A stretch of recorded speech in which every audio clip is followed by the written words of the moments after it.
Mesdames et messieurs, bonsoir, bonjour, ça dépend de votre position et à l'heure actuelle, à l'heure où vous recevez, n'est-ce pas, cette émission. Bienvenue sur Bonne Humeur TV, la télé de la nouvelle génération. Aujourd'hui, c'est un entretien exclusif avec un homme de... Voilà, c'est nos devanciers, hein? Parce que c'est vraiment quelqu'un qui maîtrise bien ce métier, qui est aussi le protecteur, le génie protecteur, n'est-ce pas, de tous ces hommes de médias. Aujourd'hui, Sekou Jamal Pendessa est avec nous pour un entretien exclusif sur, n'est-ce pas, des réalités du terrain. Pour un petit rappel, Sekou Jamal Pendessa, il est avant tout le secrétaire général du SPPZ et il est juriste de formation et journaliste professionnel. Et il vient d'être réélu pour un nouveau mandat de 5 ans encore à la tête du syndicat des professionnels de la presse de Guinée, SPPG. Donc à travers cette interview exclusive, cet entretien très exclusif, nous aurons l'opportunité de recueillir ses premières réactions avec ses sentiments suite à sa réélection à la tête du SPPG, qu'il connaît d'ailleurs mieux plus que beaucoup de domaines. Et durant ces 5 ans, qu'est-ce qu'il compte, qu'est-ce qu'il peut vraiment apporter également à ce secteur, à vraiment ce syndicat. Alors, Monsieur Sekou Jamal Pendessa, j'espère que vous allez bien. Par la grâce d'Allah, oui. Bonjour. Bonjour. Alors, merci de nous recevoir d'ailleurs ici dans vos locaux. Et vous êtes sur Bonne Humeur TV, une télé en ligne très jeune. Et c'est la télé de la nouvelle génération. Vos sentiments? Merci pour cette invitation et je m'attends à beaucoup de bonne humeur aujourd'hui. Je sais que votre arrivée va m'apporter du bonheur, voilà, j'imagine. Vous imaginez. Merci beaucoup. Alors, Monsieur Pendessa, camarade d'ailleurs, comme il aime qu'on l'appelle, camarade, vous êtes le secrétaire général du SPPZ. Dites-nous d'ailleurs, depuis 5 ans, et qu'est-ce qui a vraiment prévalu votre élection, votre arrivée à la tête de cette direction? Merci beaucoup. Dans un premier temps, moi, j'avais la passion du mouvement syndical.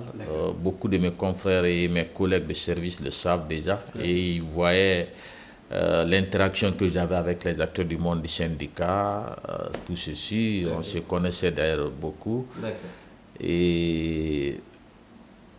Mais je n'étais pas prêt à m'engager tout de suite parce que j'étais tellement chargé à l'époque à Ganga. Vous imaginez quand vous êtes rédacteur en chef dans un média, c'est que vous êtes le pivot. Tout tourne autour de vous, le noyau. C'est compliqué. Et pour moi, ce n'était pas un seul média. Donc le groupe, la télé et la radio.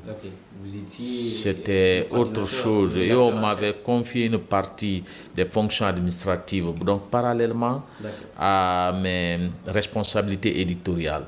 C'était tellement compliqué.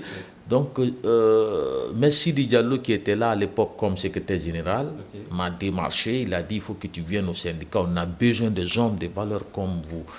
J'ai dit, pardon, attends que le mandat la finisse. Lors du mandat qui va suivre après, peut-être je pourrais m'organiser. Donc, mais il a insisté. Quand il me laisse une semaine, 2 semaines après, il m'appelle encore. Le congrès approche, il faut que tu viennes te présenter à un poste pour intégrer le bureau. Oui, et surtout que tu nous as beaucoup aidé dans la couverture. Au début, ce n'est pas tous les médias qui osaient passer les éléments du syndicat. Vous pouvez demander à Sidi Diallo. Parce que certains avaient donné des consignes pour dire il faut les tuer tout de suite, n'acceptez pas qu'ils lèvent la tête. Et moi, j'étais l'un des rares rédacteurs en chef qui osait couvrir les conférences de presse de Sidi Diallo, ses dénonciations au sein des médias, parce que je sais que moi, je suis avant tout un employé. Si j'ai des problèmes, c'est le syndicat qui me défend. Donc, tout ce que je peux faire pour renforcer le syndicat, je le ferai. Je ne savais pas si un jour j'allais être à la tête du syndicat. Maintenant, il finira par me convaincre. Et à la veille du congrès, du 3e, c'était le 2e congrès, en 2018. Donc, je suis allé à la maison de la presse de Coléa. Je me suis présenté au poste de premier secrétaire chargé des conflits et négociations. j'ai remporté l'élection. C'est ainsi que j'ai intégré le bureau. On fera un mandat extraordinaire à ses côtés. Et j'étais sur tous les dossiers de négociation, journaliste à la DPJ, à la justice, entre patrons et employés. Donc, j'étais déjà initié comment ça fonctionne avant son départ. Donc, vous voyez, donc c'est le début de l'histoire. De mon arrivée au niveau du bureau. Voilà. Et avant que je ne sois élu à la tête du syndicat, cette fois-ci à l'issue du 3e congrès en 2021. Donc pour un mandat de 5 ans qu'on vient d'écouler. Et puis le 25 juin passé, on est au 4e congrès du SPPG et j'ai été réélu. Grâce à la confiance que vous tous, vous nous avez renouvelée. Voilà.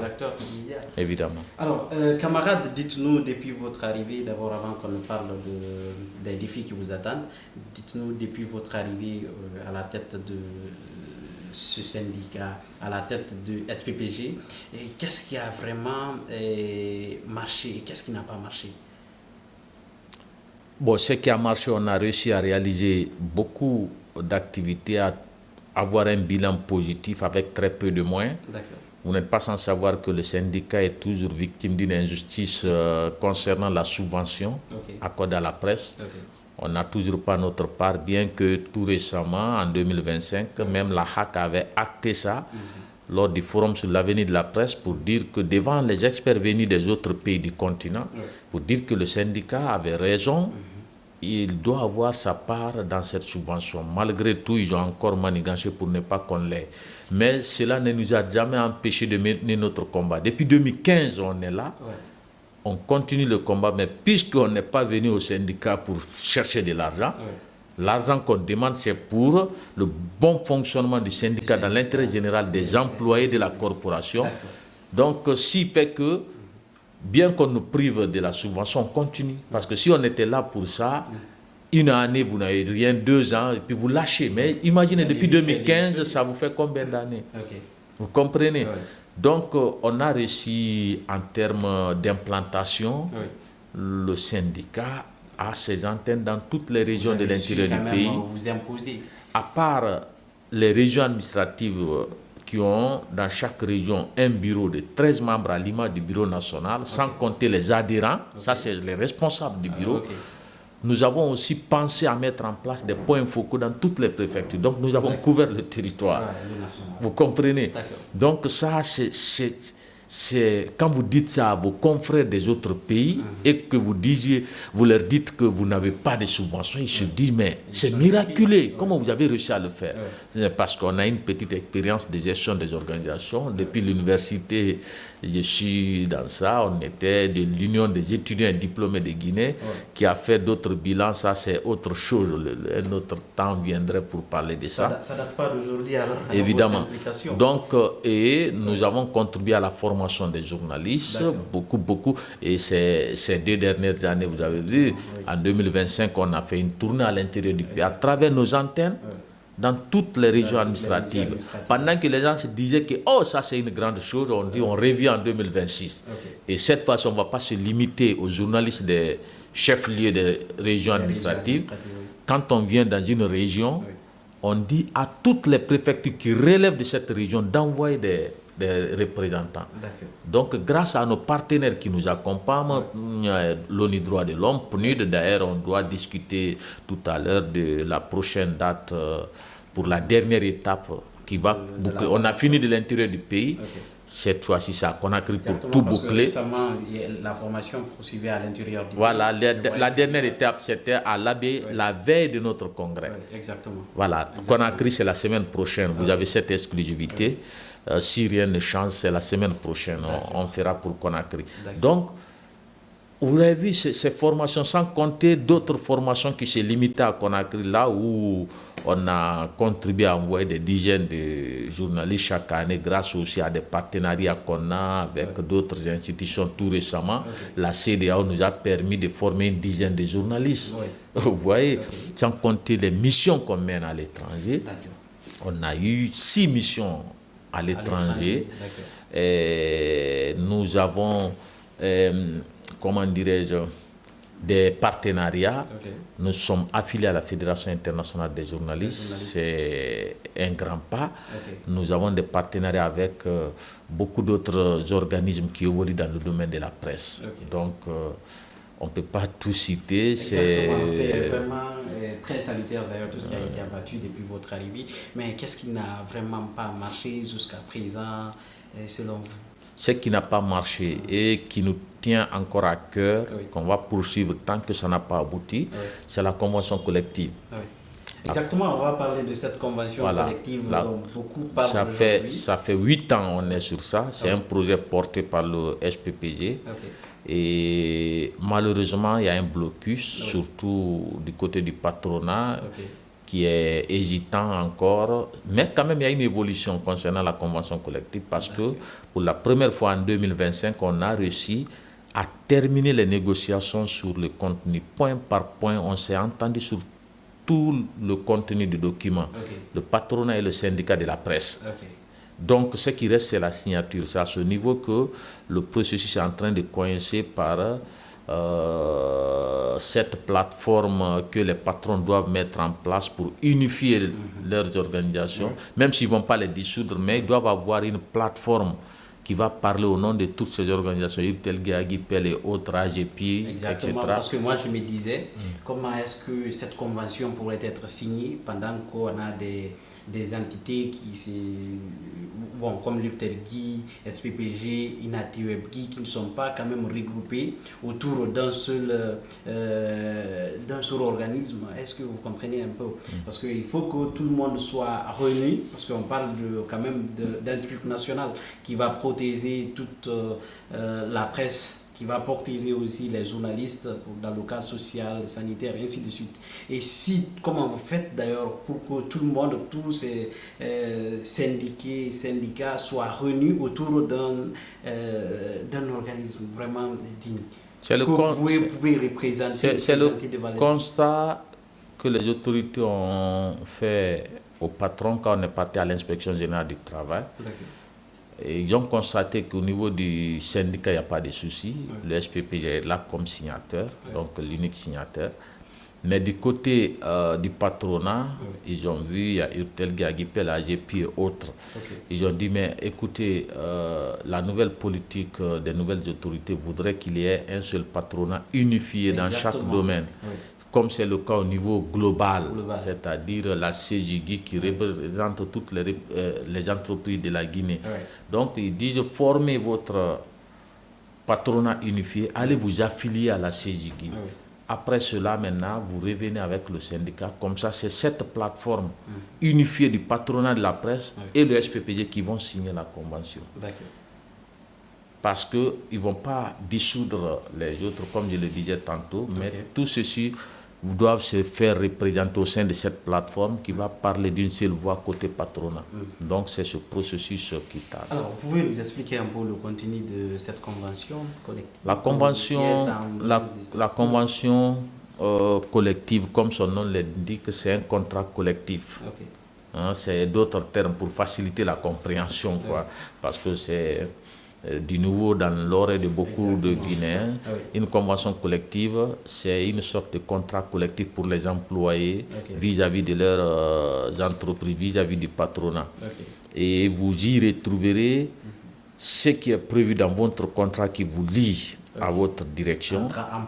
Mais il y a d'autres avantages qui s'ajoutent à ce que votre entreprise prévoit déjà pour vous.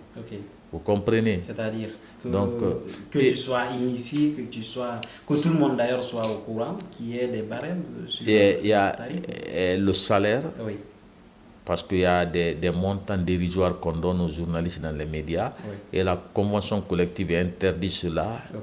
Elle a fixé un seuil en deçà desquels vous ne pouvez pas payer un journaliste. Donc en dessous de ça, ce n'est pas possible. Voilà, vous pouvez monter jusqu'à X montant, il n'y a pas de souci, mais pour descendre, on dit non, stop. C'est à ce niveau que tu t'arrêtes.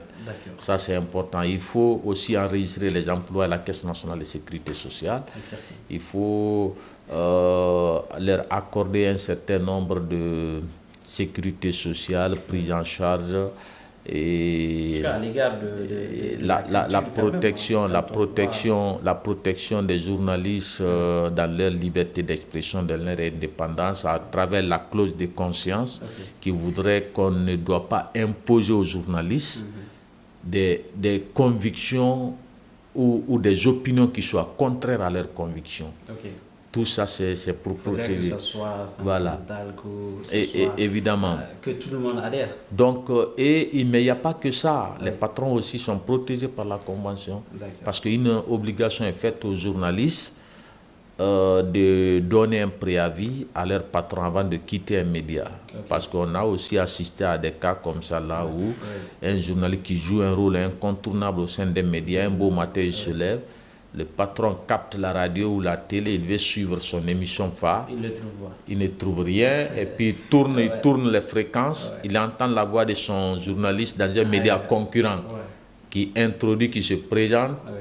Et puis du coup, l'émission va chômer quelques semaines, voire des mois. Et il y a des émissions qui meurent carrément. Donc c'est dommage d'assister à tout ceci. Donc, mais s'il y a un préavis qui est donné, soit 1 mois ou 2 mois selon le statut que vous occupez au sein de l'entreprise, ça permet au patron de s'organiser, préparer votre remplaçant pour qu'après votre départ, qu'il n'y ait pas de vide. Vous comprenez? Donc, c'est dire que les patrons aussi sont protégés par la convention collective. Ça, c'est juste un aspect parmi tant d'autres parce que ce n'est pas un document élaboré de façon unilatérale. C'est une commission mixte qui a travaillé sur le document, là où les patrons sont représentés, le syndicat est représenté. Donc, chacun donne ses préoccupations. Et tes préoccupations sont, dans la majorité des cas, prises en compte, même si vous ne pouvez pas tout avoir à la fois dans une négociation. Mais chacun y trouve vraiment son compte. Son droit est vraiment défendu. D'accord. Merci beaucoup, camarade Jamal Pendessa. Vous avez d'ailleurs compris, moi, il m'a carrément dominé. Voilà, c'est les doyens de la presse. Quand je venais tout de suite, je disais à mon confrère, j'ai dit, bon, on vient rencontrer camarade Sekou Jamal Pendessa, c'est quelqu'un qui maîtrise mieux le micro que nous, donc il va falloir qu'on fasse très attention avec lui. Alors, camarade, avant de se quitter, parce que certainement vous avez des obligations quelque part, dites-nous aujourd'hui quel est votre regard sur l'évolution de la presse numérique en Guinée. La presse numérique, elle est vivante. Et vous savez, nous sommes en avance, contrairement à certains qui sont en retard. Quand je vois certains qui ont pensé à interdire même les téléweb en République de Guinée pour dire que c'est pas comme ça, je ne sais même pas, c'est pas des médias, ils sont en retard. C'est juste des pages web. Voilà. Vous imaginez. Pourtant, quand on prend les téléweb, les téléweb sont vraiment en avance, comme vous dites, avant que le journal de 20h30 ou de 21h ou de 22h passe. Une activité vite fait, les téléweb couvrent ça en Vous savez, quand nous on révisait les statuts et le règlement intérieur du SPPI depuis 2021, on a déjà prévu le cas des téléweb pour qu'elles soient prises en compte dans notre combat, dans la défense des hommes des médias. Vous comprenez? Parce que nous, depuis longtemps, on a compris que l'avenir de la presse, c'est sur le numérique. Il faut que les gens se le comprennent. Exactement. À travers Regardez aujourd'hui au niveau de l'audiovisuel, radio et télé, vous partez à la presse écrite, tous les organes cherchent à avoir leur déclinaison numérique, soit page Facebook, YouTube, etc. etc. Sinon, si vous ne le faites pas, vous êtes effacé.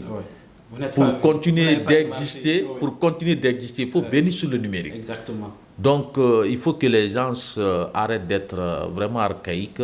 Nous avons salué l'arrivée de cette téléweb et nous encourageons à ce qu'elle continue d'exercer. Seulement, nous les invitons à être professionnels. Beaucoup le sont d'ailleurs. Il y a des efforts qui vont être fournis pour que tout le monde, et de la même manière qu'on le fait pour la presse classique, qu'on le fasse pour les téléweb. D'ailleurs, j'allais oublier, la première formation qu'on a organisée dans les régions en 2025, ça touchait une bonne partie des téléweb parce que il y a un thème qui était consacré à l'apprentissage des journalistes sur l'usage, sur le journalisme mobile, c'est-à-dire à travers votre téléphone. Vous avez très peu de moyens vous trouvez des matériels modestes, mais pour réaliser un travail professionnel. Avec votre téléphone, vous êtes capable de réaliser des reportages, faire des émissions, etc. etc. Donc, nous avons intégré ça pour accompagner cette dynamique de la presse numérique.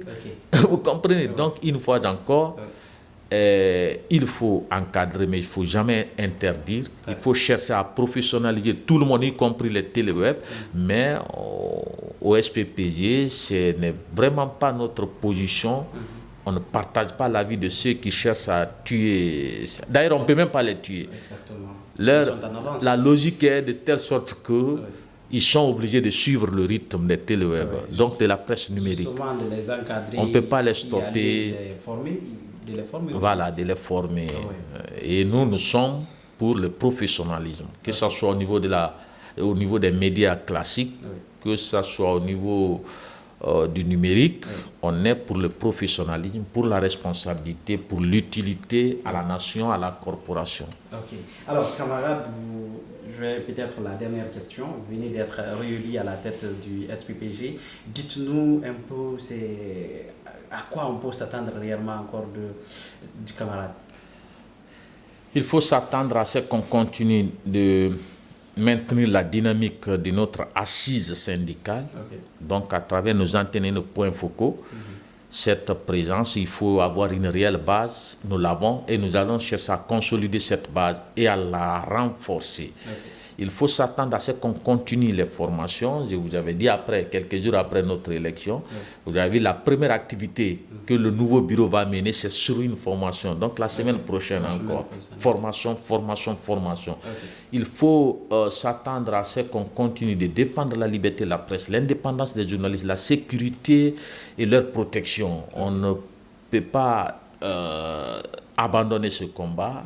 C'est dans notre ADN. On va continuer à mener ce combat pour que vous puissiez exercer en toute sécurité, en toute indépendance, mais en toute responsabilité.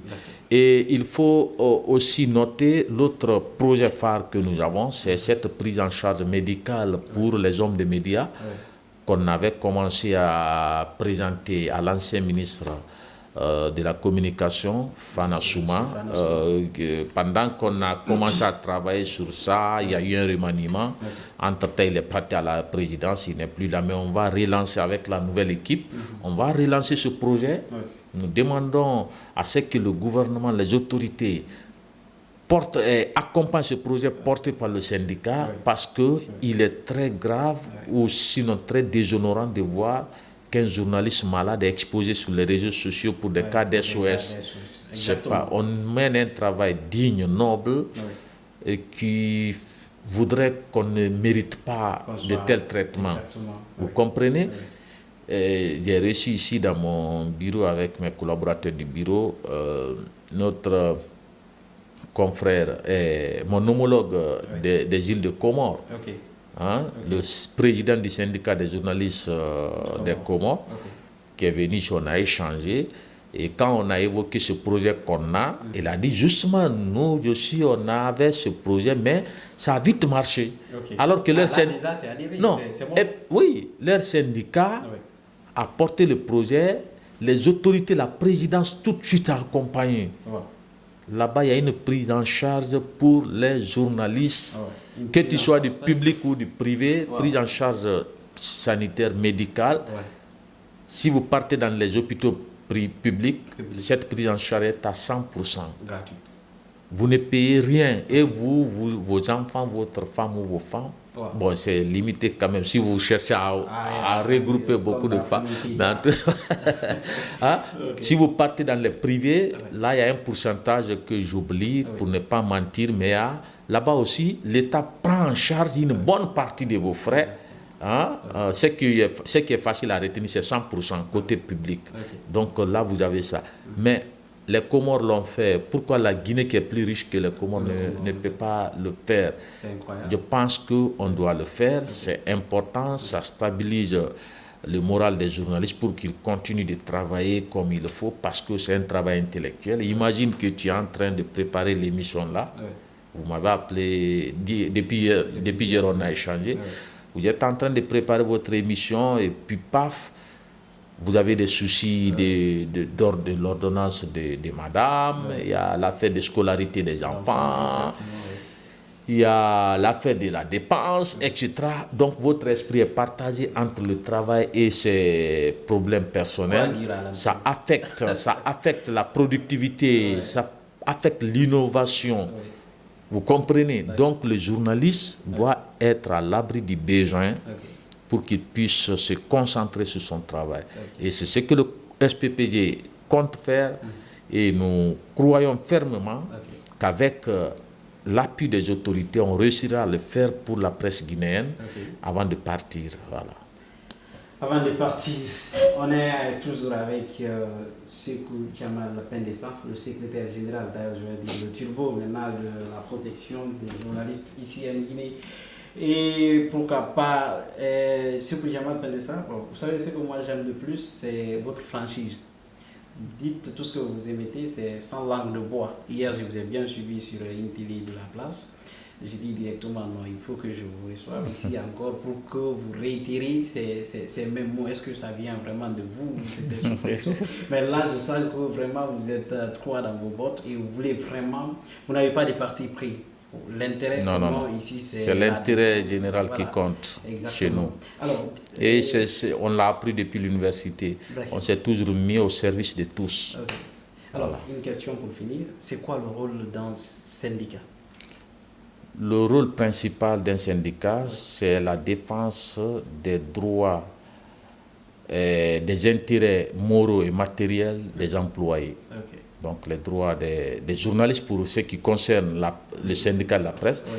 Donc c'est défendre les droits des employés des médias, journalistes, techniciens, collaborateurs, chroniqueurs et tout ce qui s'ensuit.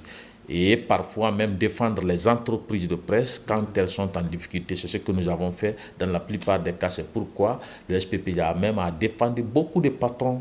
On ne s'est même plus limité aux employés parce qu'une fois que le patron est un professionnel qui pratique le métier, qu'il y ait des soucis dans sa liberté d'expression, dans sa liberté de la presse, et là, on est obligé d'intervenir parce que le SPPG a une double vocation. Il y a la vocation sociale qui consiste à défendre les employés vis-à-vis de leur direction, de leur employeur. Mais nous avons la vocation déontologique qui consiste à défendre la liberté de la presse. C'est pourquoi toutes les fois qu'elle est atteinte ou restreinte, vous nous entendez. Voilà. Alors, merci, on ne va pas vous retenir pour longtemps parce que ça finira jamais. Nous aurons toujours l'occasion, l'opportunité encore de repasser à chaque fois que le besoin se fait sentir. Ici, à la présentation, Ibrahima Souri Touré, accompagné de Dani Ousmane. Derrière la caméra, on était avec camarade Sekou Jamal Pendessa sur Bonne Humeur TV, la télé de la nouvelle génération, qui est d'ailleurs protégé par le SPPG. Aujourd'hui, on se compris, on le partage de la bonne humeur, donc il va forcément trouver quelque chose avec ça. Alors, camarades, on va vous laisser votre dernier mot. Mon dernier mot, c'est de remercier tous les congressistes qui ont voté pour moi, qui m'ont renouvelé leur confiance. C'est très rare de le voir, que les congressistes votent. Je rappelle que vous n'avez pas eu de concurrent. Oui, c'était un plébiscite parce que depuis longtemps, les confrères me le disaient déjà. Vous savez, le contexte dans lequel le Congrès est intervenu. Vous avez suivi un bruit à un moment autour de nous. Il y a eu des velléités même de m'éjecter pour dire il faut qu'il quitte, on va le destituer. Donc, mais les confrères ont dit, restez tranquilles, on va leur répondre le soir du 25 mai. La première réponse qu'on va apporter, c'est qu'on viendra faire l'unanimité pour dire qu'attention, nous savons ce qu'il représente pour nous. Personne ne viendrait nous parler pour dire qu'il ne faut pas le suivre, pour prouver qu'il est pour le moment notre leader. Ils ont refusé, nous on a ouvert les candidats. Vous avez suivi le communiqué. C'était public, on a publié un communiqué pour dire les candidatures sont reçues de telle date à telle date et tous les postes. Tout le monde a le droit de se présenter. Une fois que vous avez la carte du SPP, vous respectez. Mais les gens sont décidés pour dire on va prouver à ces gens-là que la division qu'ils veulent au sein du syndicat, ça ne va pas intervenir. Et le jour du congrès, on viendra vous renouveler notre confiance, vous plébisciter et non seulement les congressistes de Conakry, mais les délégués de toutes les 7 régions du pays ont voté pour moi. Donc je les remercie tous et je leur demande de continuer à nous accompagner pour la réussite de cette mission qui nous incombe tous. Voilà. Merci beaucoup. À très bientôt sur Bonne Humeur TV.